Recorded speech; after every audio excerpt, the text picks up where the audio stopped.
So because we have a newcomer, I want to review for myself and for the rest of you the purpose of what we're here for.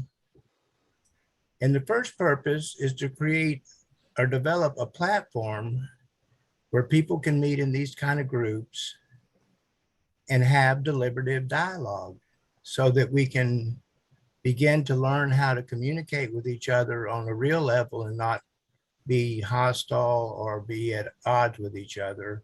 And even when we disagree, we come to a point where I don't agree with you, but I still respect you as a human. The second purpose is to study the blueprint for a better America or to discuss it. Well, actually, I'm just using it as a point of discussion. It's maybe Brian, or do you want to explain briefly what the blueprint is? It is a federal legislative package that ends poverty, ends mass incarceration, and ends the endless wars. That's pretty good. So tonight, we're going to be talking about establishing justice. So there are actually 5 titles, and the first title is establishing justice.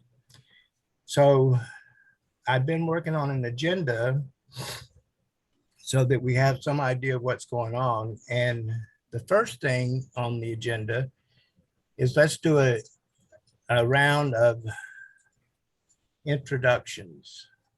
So the introduction is my name, my location, what I'm passionate about, and any predominant thought or feeling I might be having. So I'll start. My name is TC. I live in Oceanside, California. I'm a retired carpenter.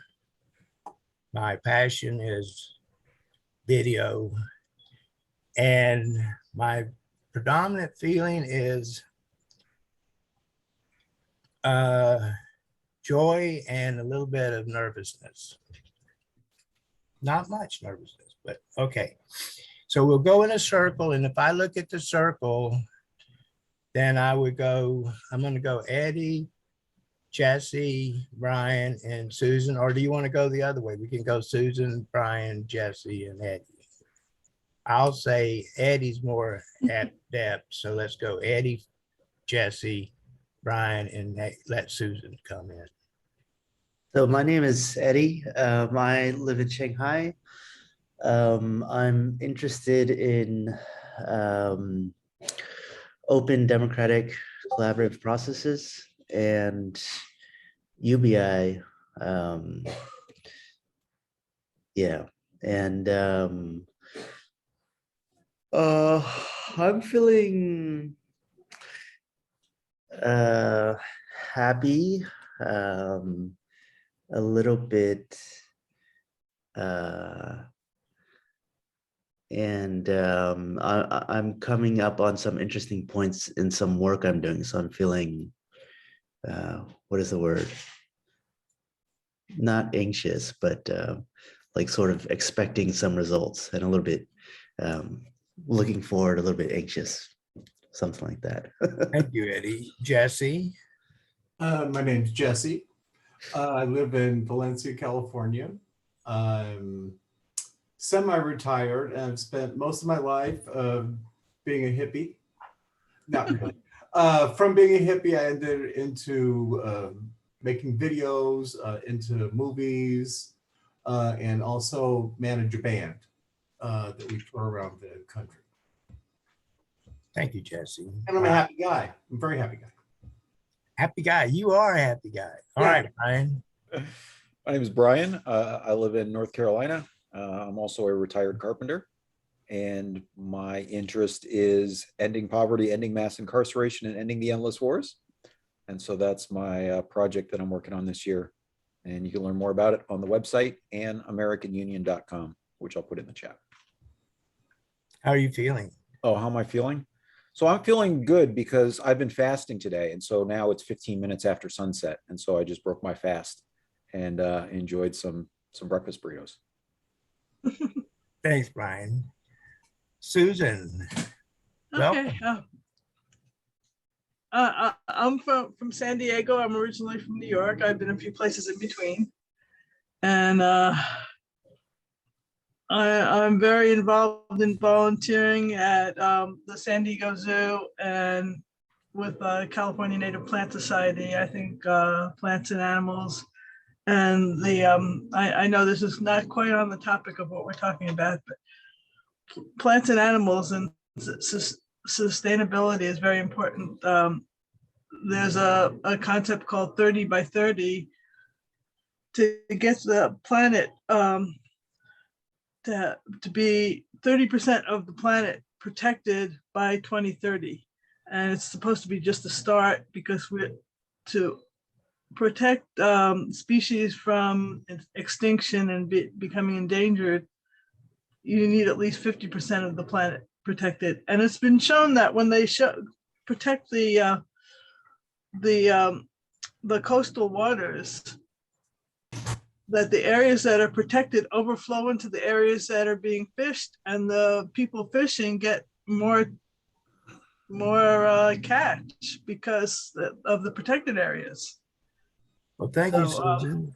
How did you find us?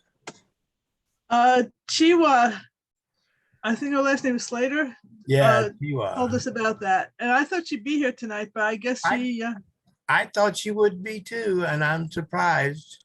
She's so you'll have somewhat, to take me instead. well, you're a good addition. All right, so how are you feeling tonight?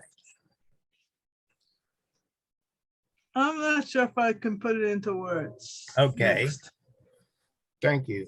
So the next round is to set up the ground rules. Now, when this platform is up and running well, there would be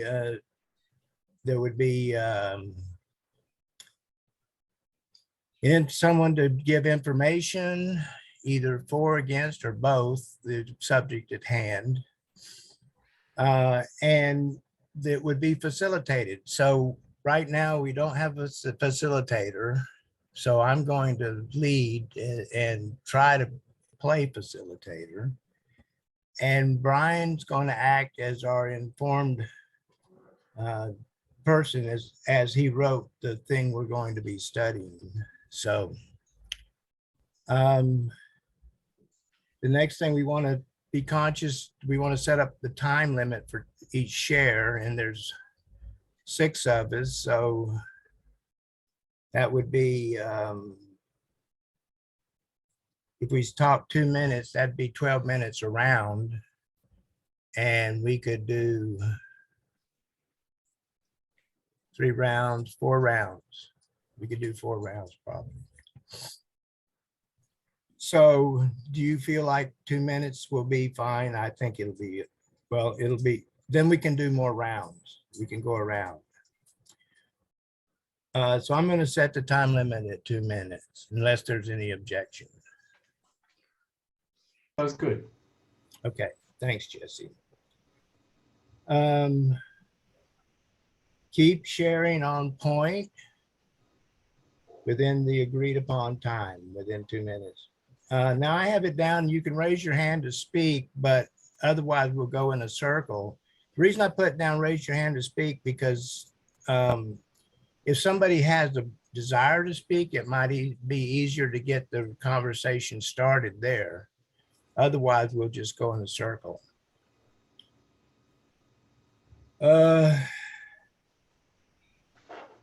Everybody gets a chance to speak each round before we go to the next round. So listen respectfully, try to focus more on what's being said than what you're thinking about responding. Be authentic, share what you really think and feel. No shaming, blaming, or naming. Use I statements. Talk about yourself rather than other people.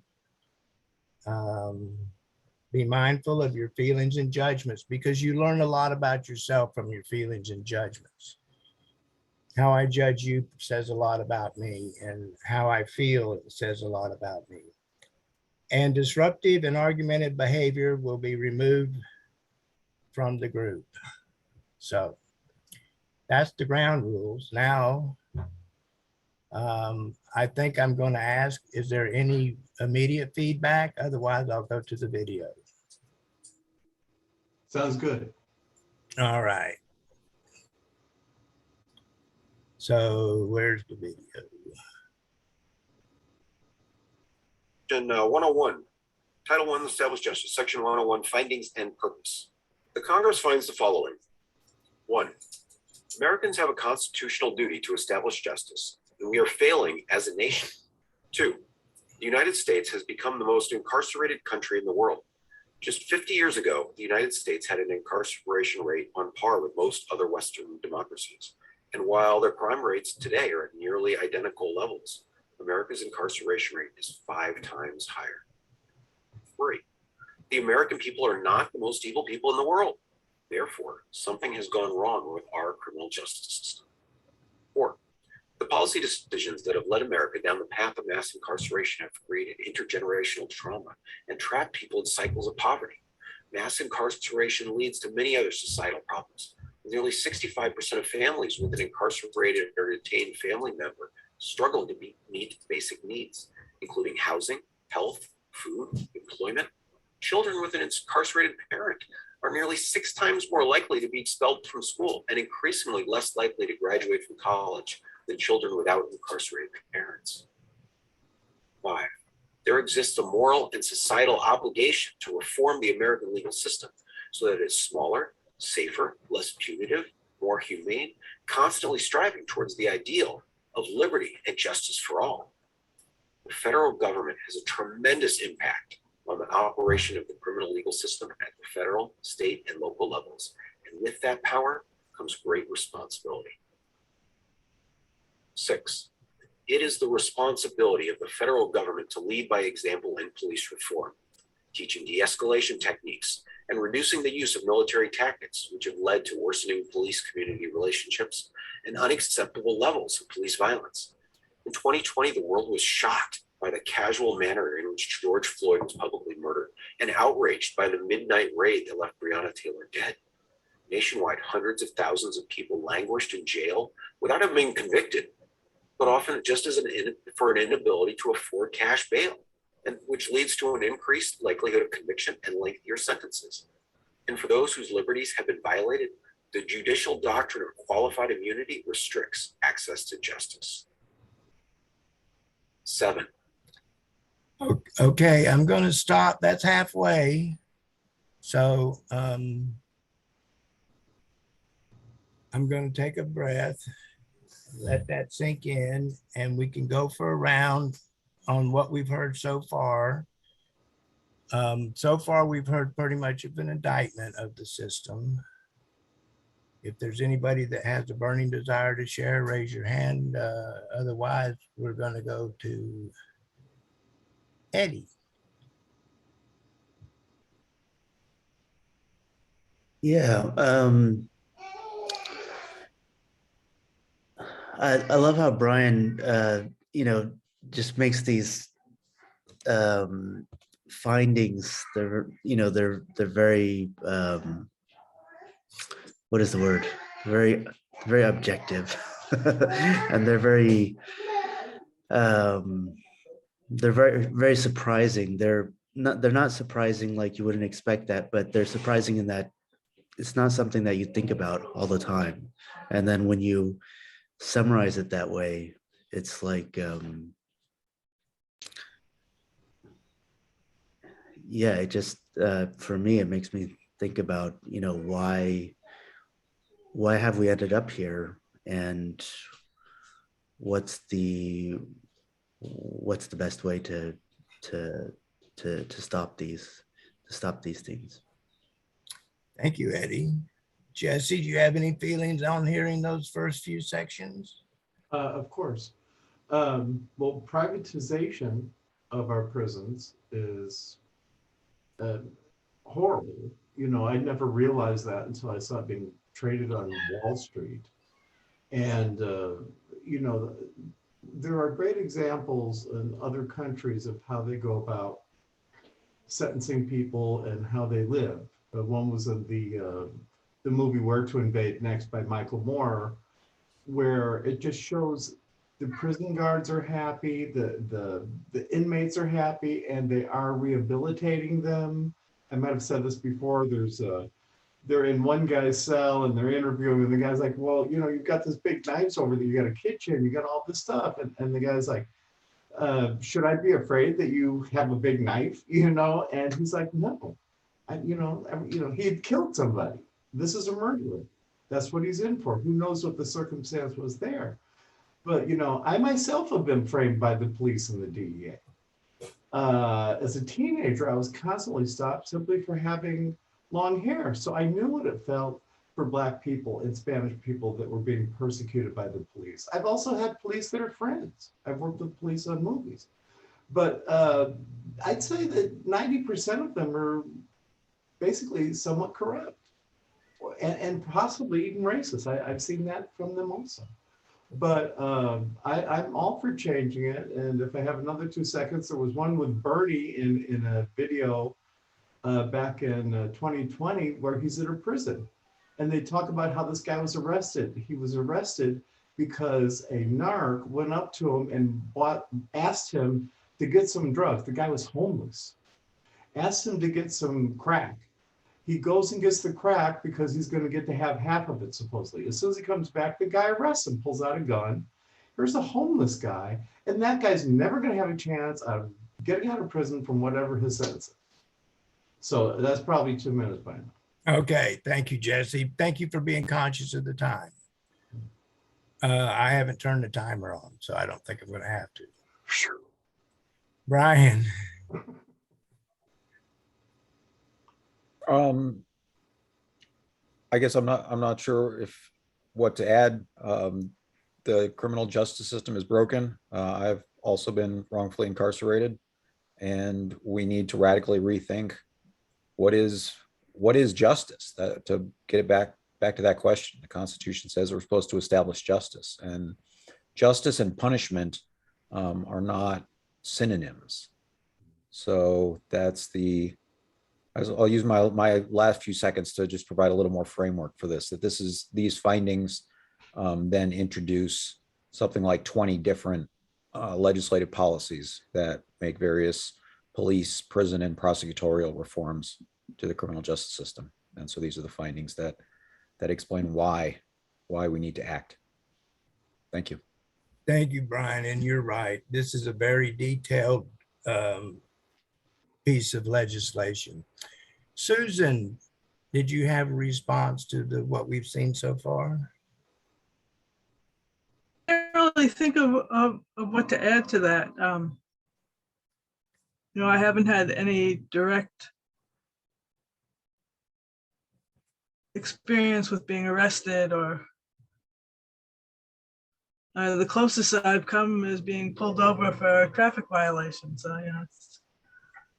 and usually they'd say about half the time I was pulled over for traffic violations, they'd say, okay, we'll just let you off with a warning this time. They kind of have a soft spot for, I don't know, for women. I'm not sure. And some of the times I was just slightly off but yeah, other than that, I can't think of anything to really add to this. Well, thank you, Susan. That was nice. I guess I should take a turn. The thing that gets to me is we've gone backwards in the last, since the 60s. Growing up in the 60s, my father worked for a minimum security prison, and so to get into that prison, you had to have a good prison record. And then, of course, my father could get them a job when they got out of prison. So they all were really nice to me. And I thought all prisoners were nice people. And they really generally are. when they're given a chance to be treated like a human being and treated like a worthwhile person, they show up. I mean, I got my hair cut, I got my motorbike worked on. One guy did physical therapy for the football team each year, and we finally got him a chance to come down and see one of our games. So my memory of the justice system is much different than what we have today. So I'm glad that Brian has brought up these points that we've descended to. All right, somebody's got their hand up. Oh, Susan. So yeah, I remember hearing about programs where inmates would be helped by helping animals in need, like horses and dogs. They'd be training those animals, and that would help them. And there probably are a lot of good people in the prisons. They've just been led down the wrong path, maybe by their family, by the wrong friends that they've made. So they're not necessarily bad people, they've just made really bad choices. And sometimes they're not even guilty. That's right. All right, so we've all had a chance to have a round. Does anybody want to go second again, or can we go back to the video? Let's finish the video.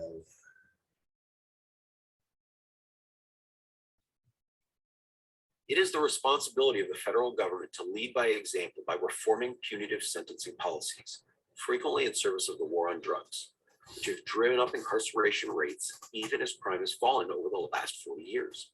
In 2004, Weldon Angelos was sentenced to a mandatory minimum of 55 years in federal prison for nonviolent offenses, a sentence so outrageous that the judge called it unjust, cruel, and even irrational.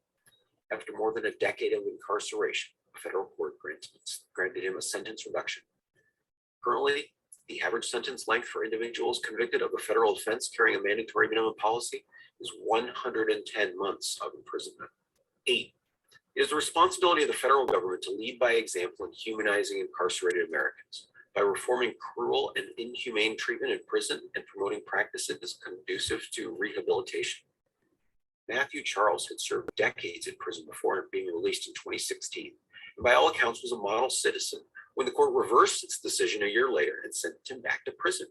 He began serving the final decade of his sentence until the passage of the First Step Act in 2018 brought about his permanent release. A few months later, he attended a White House celebration of the criminal justice reform bill, which prompted Donald Trump to observe that so many incarcerated Americans really are serving 40 and 50-year sentences for things that you wouldn't even believe that some people wouldn't even be going to prison for today. 9. The policy decisions of the last half century must be re-examined in order to build a better America in the 21st century. The purpose of this title is to vigorously pursue our first duty under the Constitution, establish justice.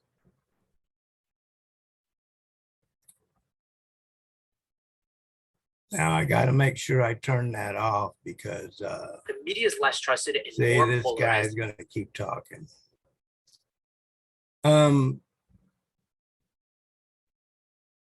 Pardon me for the technical inexperience. So, is anybody going to go first? That was the end of the findings. Instead of going Eddie first every time, let's move to Jesse first. We'll go down the line and start the first down each time, but you'll know when it's your turn. So Jesse, why don't you start this time? Well, I agree with everything that's in Brian's video, for one thing. I would also like to mention that I've worked in a lot of prisons making movies. Red Heat with Arnold Schwarzenegger, Taking Care of Business with Jim Belushi and Charles Grodin, and the prison is actually across the street from me. But I didn't live there. I also produced my own movie that was written by a federal prosecutor turned federal judge in Chicago. And that's coming from the guy who's already paid off the DEA 20 years before that. But anyways, it was, and working in those prisons, I saw how they lived. I saw how horrible it was. And I saw how nice so many of them were and how they had relationships with a lot of the guards that were decent. I wouldn't want that job. The one that we did, one of them just smells like a zoo because they don't take care of them properly either. It's like hell. Um, but in the movie that I did produce was based on a true story written by a federal prosecutor turned federal judge. I guess when you're a judge, you have more time to write books. Anyways, it was about a prosecutor being set up, two of them, to be assassinated, with the head prosecutor condoning it. This is a true story from this judge. He just changed it to a female. The movie's Justice. It's on YouTube for free. And it doesn't matter to me if you watch it or not. It's like a $3 million movie, but it was a labor of love. And I'm glad I made it, which was better, which had more money. But I've seen a lot of this stuff firsthand. And the other thing is a lot of these prisoners are working and creating products for major companies while they're in prison that they get nothing out of, basically. And That's a lot of great them work- point. That's a great point, Jesse. So let's see what, California, they also fight fires. They do all kinds of things, you know. And anyways, I'm done. thanks, Jesse. I was gonna move to Brian on something you just said and I spaced it out, but I can say it all over again. I'm sure you could. Brian, go for it. Yeah, no, it's good to hear Jesse's perspective on the prisons. One of the really good book is a book called American Prisons. That is a guy who went undercover as a $9 an hour prison guard in a Louisiana prison for ProPublica or Mother Jones or one of those magazines. So half the book is his story of trying to come to grips with the idea of, you know, being able to essentially make these, you know, control people's lives for $9 an hour. What's the And name of the book? American Prisons by Sean Bauer. Okay. I'm going to look at Justice on YouTube too. Okay. But Paul Martin did too. Watch for me. I'm like a bad guy. okay. I'm spying on the good guys.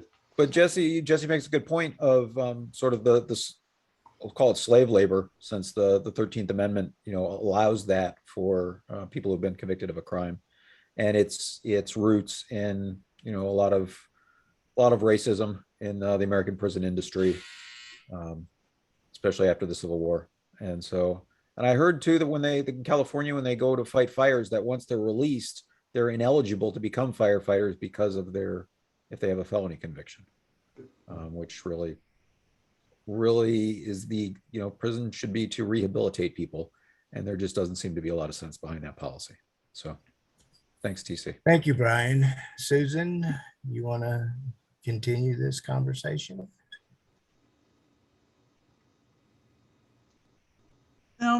Other than saying that if it smells like a zoo, a lot of zoos don't smell very bad these days because they probably take better care of the animals on the zoo properties than the people in the prisons. They have to, otherwise they wouldn't get accredited by the AZA. That's a good point. So, you know, it would be nice to bring up the standards of living in the prisons to the standard of living at the zoo, because the animals are important, but the people are important too. Yes, people are important. So around to me, I have the benefit of having seen the whole blueprint, and I know that the solutions are further down the road in this blueprint, but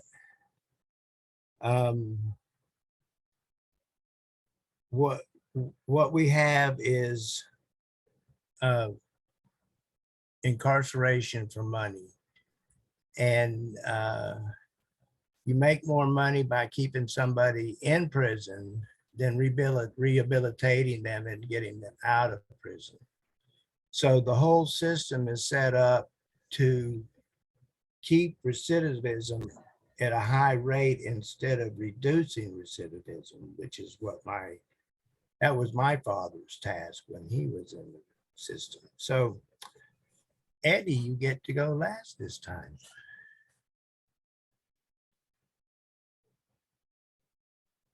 Um, I don't have that much to say. Can I pass? You can pass. Okay, I'll pass. Yeah. Okay, so that completes that round. Now, I don't have any more video, but I think Brian brought up a good question that we could go around on, and that is, what does justice mean to you? And so I think Jesse, it's your turn. Well, one thing is we need more justice in our Senate and our Congress and our politicians, because so many of these people, I mean, how would you feel if you're a prisoner for some small crime and here's the president or any other person in politics that is committing all kinds of crimes, and they're usually not sent to prison. Some of them are, but you know, it's mixed up. And as far as the militarism of our police forces, where they bring back and they give them like tanks for their SWAT teams, and yeah, maybe in some cases, but not like every time something happens. I mean, it's ridiculous. There's a lot of things wrong with how we arrest people, obviously, and how they're treated, and it's shameful. You know, it's not, you know, we have a huge problem with guns in this country. Look what just happened in Sacramento. And, you know, my older brother was in prison for stealing cars or something. Yeah, you know what I mean? Something like that. Well, you know, he probably should have been, well, he's in prison a couple of times, but he's with somebody that finally learned his lesson. He's not going out and committing crimes anymore. I mean, I know that firsthand. I know I'm not going out and committing crimes because marijuana is legal now. That was my only crime I ever committed, basically.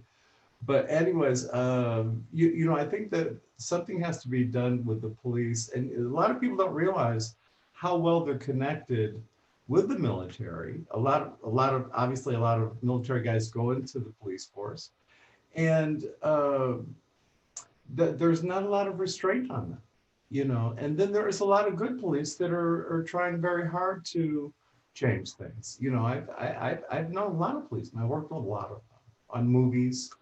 You know, they're the guys that are helping with traffic. You're with them for 3 months at a time. Sometimes they become your friends. And I had one guy out here in Palmdale when we're shooting a movie, and he invited me to a Klan meeting. Oh my. Because I'm white. You know what I mean? You know, he doesn't know if I was married to a black lady. I happen to be married to a beautiful Filipino lady. You know, and I am, you know, just because I'm part German and with blonde hair, well, that's falling out. You know, it's interesting how stupid these people are. You know, especially like oath takers. But I understand why these people are doing. But how can, you know? We need to change laws in the Senate and Congress. We need to do a lot more for people that are in prison. They shouldn't be treated like animals. And by the way, I'm a vegetarian, so, and I love animals, big animal love. So, you know, we should be petting the convicts, not persecuting them. We should be treating them with, showing them what compassion is, and not where they throw somebody in the cell. Look what they've done to Julian Assange. And that's only happening because of our country. It's keeping him there for telling the truth. All right, Jesse. Brian, I bet you might know what justice is. I'm not sure. Oh, it's a great question. Thanks for making me think about it and try and articulate it in a way. And I guess I don't, it's not like, I don't have a definition I can rattle off. I guess to me, it is trying to create a situation where all parties are willing to accept the outcome, have acknowledged their, you know, responsibility for whatever went wrong, whatever the unjust thing was, and have contributed towards restoring. I can't use the word justice and defining justice. And trying to restore and the harm that was done and make people whole to the extent possible. There don't it is. Make people whole. Yes. Okay. So, and then, yeah, like I put in the chat, also a vegetarian. And Jesse, if you get a chance to check out the website and the more things in this legislative package, a lot of the issues that you've raised are addressed, along with a path for political change in 2022. Thank you. Thank you, Brian. Susan, do you have any thoughts on justice? Justice. Well, yeah, I guess it depends on what context. In the court systems, it's treating everybody the same, a level playing field, not treating somebody worse because they happen to have dark pigment in their skin, or giving somebody a break because they happen to have rich parents who are gonna help fund your reelection campaign. And then there are other kinds of justices, there's going beyond the court system. The injustice of clear cutting and companies who just rampantly pollute waters around them and don't care because all they're out for is profit. Yeah, so and it goes on and on like that. And I guess that's my feeling that we need to address those issues as part of justice. Yes. Thank you, Sue. You're really adding a lot to it. And I appreciate you being here. Eddie, do you want to say anything? If you don't, I'm going to ask you to look up the word justice for us. I'm just thinking about I'm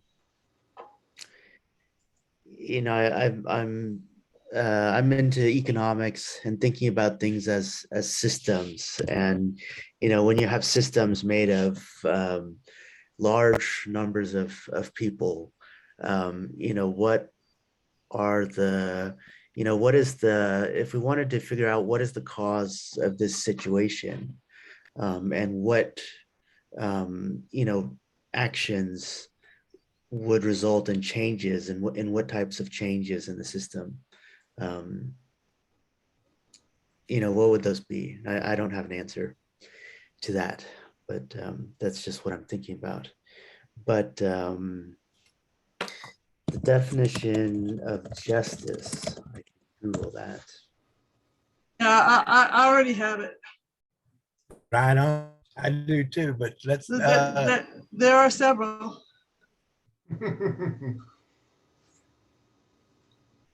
I like the one that I've looked it up. I like the one that says quality of being fair and reasonable. I think that. That sounds good. What? It's almost what this says: the maintenance or administration of what is just, especially by the impartial adjustment of conflicting claims or the assignment of merited awards or punishments.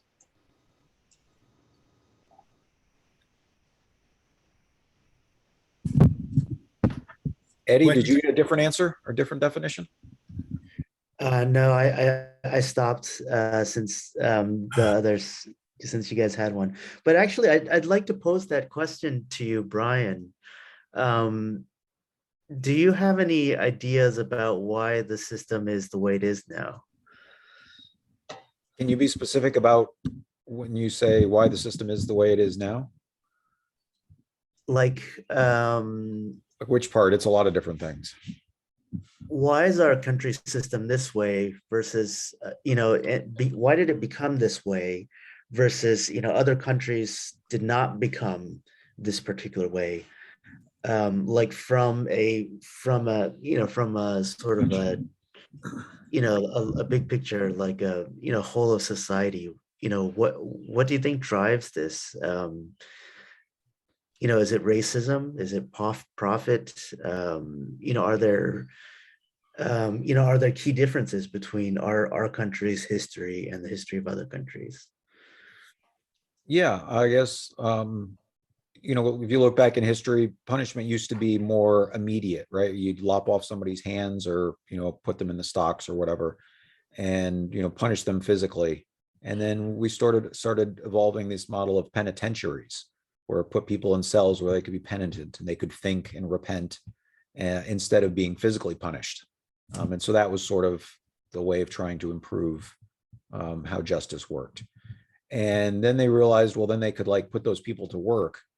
And then after the Civil War, especially, it became the prison industrial complex, where they would, find reason to convict people of something and then sentence them to hard labor so that they could profit from it.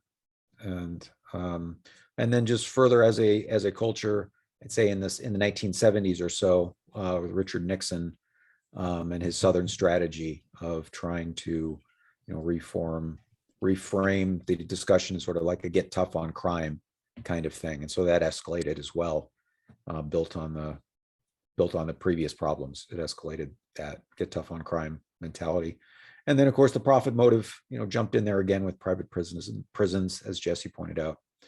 And so those are all the kind of things that sort of accumulated to make us get us in this mess that we're at today, which I think was one of the findings, which was that the last 50 years of policy decisions need to be rethought in the 21st century. Thank you, Brian. You took what I was going to say. When we made the bottom line the main focus of society, and we made profits over people, we decided that people, if we could make money off of them by incarcerating them, then we should. And there's so many things that you've talked about where the system has devolved to, you don't get legal representation in a proper way. You don't get bail. There's so many things that just keep you in the system and stuck in the system and don't allow you to get out. But I think that your idea of the tough on crime, that was this real shift. And America ate that up. And so here we go. What do you got, Susan? We use this people that profit. It's kind of hard to show the whole thing. All right, there you go. Demonstration against it was actually against the use of oil and gas and more permits for fracking and oil related things. But yeah, remind me of this is a poster I made. Let's see. Can I get it? I can't get it in there. We're all on the same page, aren't we? Yeah. Jesse, did you get a turn? I don't remember. Well, I don't know, probably back to me. I don't know. Speaking about our wonderful government, let's go back to Nixon, which I was going to bring up, and then Brian did, his war on drugs. Well, the whole idea was to bring drugs in so they could arrest people and so forth. During the demonstrations, they also infiltrated groups to make peaceful guys seem like they're not so peaceful. All those this is historic stuff. And then let's go to Iran-Contra. Where even the Congress said, no more money for your Contras, Reagan, and they were smuggling cocaine. But not only were they smuggling cocaine, they were asked to make sure that the crack would be more addictive than cocaine. And basically sent this out through the country at major cities, mostly the Blacks and Hispanics and people that were poorer were affected by crack cocaine.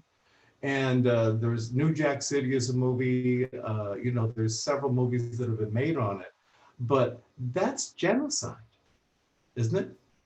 when they're going after a race of people within our own country to incarcerate them and profit. And then plus, let's not forget on the other side of the fence, Bill Clinton and the 3 strikes law. Things like that, where, you know, people are getting arrested for a minor crime and that's their 3rd crime. And now it's like, okay, that's it. We're making money off you forever now, buddy. Thank you, Jesse. Yeah. I feel like to take a breath and see where we are. We have about 15 minutes left. So is there anything that you feel hasn't been discussed as far as the establishing justice, that it's going to take legislation, and like we say, this legislation package that Brian has addresses all that as we go down the road. I guess, so one thing that hasn't been said, I guess, is Eddie talked about systems and the way that mass incarceration sort of ramped up in the 1970s with the war on drugs and things like that. And so, you know, as Eddie knows, the 1970s is where productivity gains and wage gains sort of decoupled.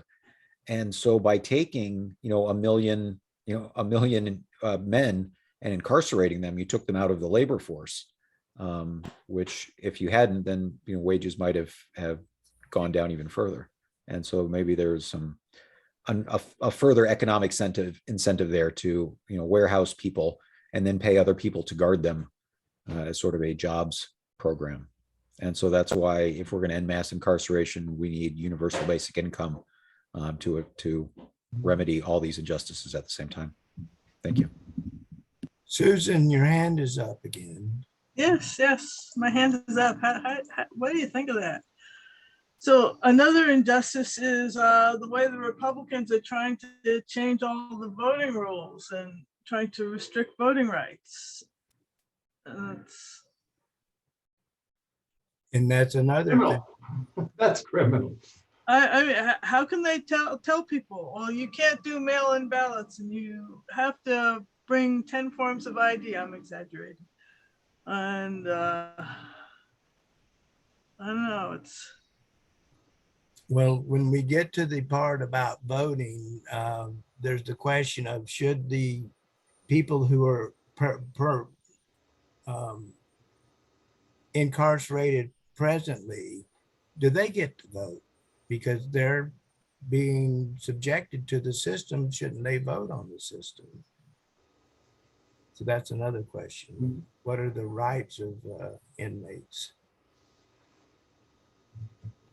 But I digress. You were on it, Susan. I'm sorry.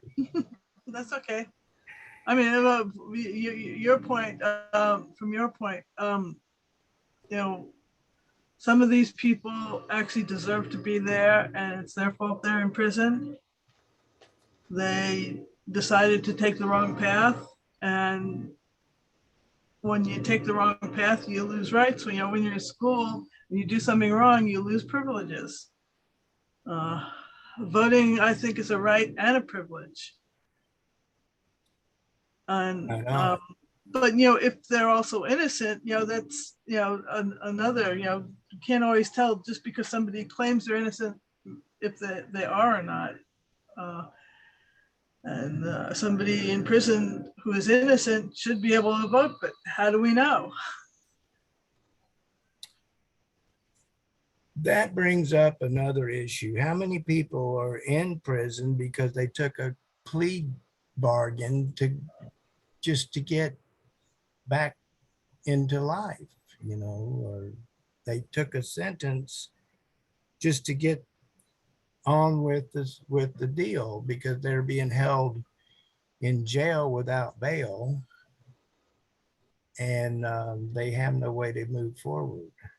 So there may be a lot of people that are having sentences greater than what they should be.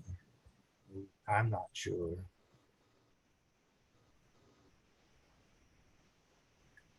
And because they can't afford a reasonable attorney, a reasonable defense, I guess they give in to the plea bargaining because they don't see any other way out. Right. That's what I was trying to say. Thank you, Susan. Well, I'm a writer. Sometimes I can come up with good words. you put something in the chat a minute ago about a group that or something. What was Yeah, that? I'm in a group. We started I joined them about a week or so, maybe even a month before the 2020 November election, and it was originally called Artists for Biden Harris.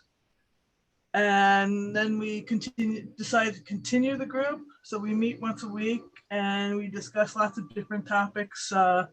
One time we all watched the series Them that was on Amazon Prime about an African-American family moving into an all-white neighborhood or almost all-white neighborhood in the 50s and all the problems they had. And in a way, it greatly exaggerated them, but some of them were probably pretty accurate. And so we discussed that, and we had this person, our last meeting, David Pepper, discussing his book, Laboratories of Autocracy, about the political system in America and what we need to do to fix it, so it's more just. So I'm getting the book tomorrow. Right on. But yeah, it's a really good group. Well, that affirms to me one of the things I've been thinking about, and that is there are many groups and many paths on the same road, and where we want is that place that works for all of us. And so what affirms to me is like you tell me about your group. Your group is moving in the same direction as I want to move this group. Other groups I meet, they're all moving in the same direction. And I just feel like in time, we're going to meet up more and more and become, I'm in the union myself. And Brian started a union for us to become an organized group of voters to, if we could get enough people to swing the vote, then we could control the outcome of the election. And that's his goal. Yeah, the problem is with the way the gerrymandering goes, that you can have a minority of people voting for something and that wins over the majority of the people who vote for something else because of the gerrymandering and redistricting and all the nonsense. Brian, you want to address this, or I will? Sure. So the American Union is a national union of swing voters behind this specific legislative package that TC we talked about with the 5 titles in it that has all these reforms in it. And so by having one set of legislative demands all across the country, a small percentage of voters in those swing districts, both for Senate seats and for House seats, can present a unified set of demands and control the balance of power in after the 2022 election. So that's, and more importantly, change the national conversation so that we talk about these issues and consider real solutions to these systemic problems. That's right. Now, the other thing I wanted to bring up when she was talking about gerrymandering, there is a certain number of seats that aren't going to be contestable. But Brian's talking about the ones where you got like 49-49 split. Then that 3.5% of voters will decide that election, and they can decide that election. That's where he's focusing. So let's say there's like 30 to 40 contestable seats and we control them all. Then we have a power structure within the system. And we have a group of people that are speaking for us, which is different than what we have now. Did I do okay, Brian? Absolutely, TC. Thank you. Well, we're coming to the end of the hour. I want to thank you all for coming. This is a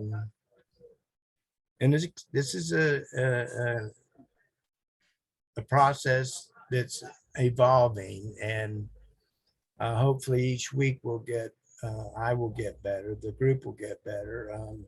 I'm was really expecting two other people that I really think would have livened the group up tonight, and two of our regulars didn't show up, but They might have gotten arrested. well, on that note,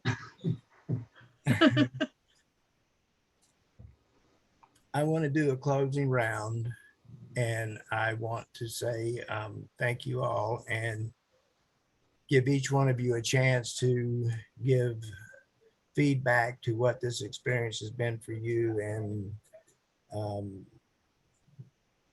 just what you feel. How do you feel now that we've had this meeting?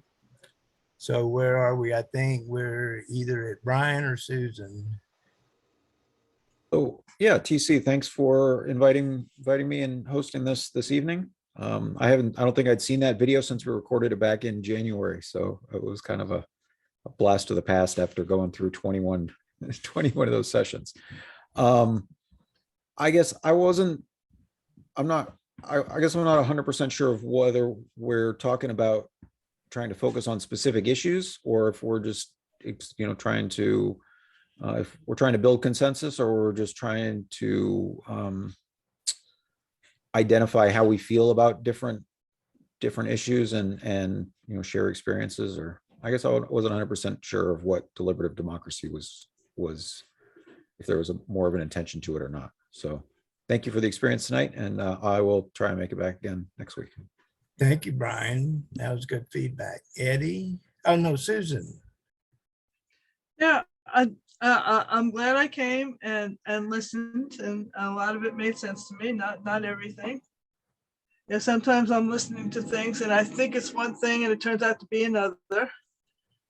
And I hope what I contributed what wasn't out of context completely.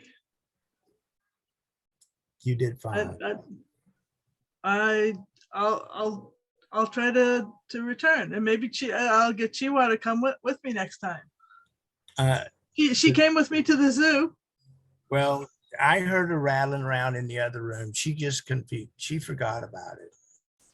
I'll bug her. She'll come next week. Eddie. It was a really interesting conversation. And for me, where it goes is, I really want to think about, what do we do about this? So there's a Thursday night meeting for Democracy 3.0 that TC and Brian also come to. And I'm thinking that I want to steer that towards a consensus action plan. Maybe there's enough agreement in the nation already, and we need to we just need to figure out how to do something about it. And I know Brian's got a really great plan, so that might be a big part of it. But yeah, that's where I am. And I've also got to head out. So thanks, Well, thank you, thanks Eddie. everyone. Yeah, Thanks, I'll Eddie. drop off. Bye-bye. Jesse, in baseball, when they get to the end of the game, they bring in the closer. I guess it's your turn, Jesse. Okay, if you want to put it that way. But there's just so many million things wrong with our justice system. How about the Supreme Court? Do we really need them anymore? I mean, it's supposed to be checks and balances, and they're like a doorstop. You know, it's been rigged for decades, especially with what just happened with Clarence Thomas, and the other side of how they're treating the new one. You know what I mean? It's so ironic. It's sickening. I mean, you don't have to be a genius to notice what's going on. And on top of that, as far as justice, look what's going on in Ukraine.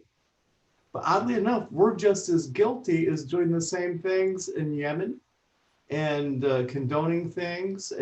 We have a huge Air Force base in Saudi Arabia, and we refuel the jets. Okay, Jesse. So you can't have them calling us, you know, it's just like politics. If you expose one side, you're exposing yourself, you know. So anyways, that's. So let me ask you the pointed question. How do you feel now that we've had this meeting? I feel really good because all of you are very nice people. You're caring people, and you have hearts of gold, and that's why you take that extra effort to try and speak out and form opinions so that we can not feel like we're alone. That's it. Okay, on that note, we're not alone. Hmm. So I want to thank you all for being here, and I'm going to stop the recording.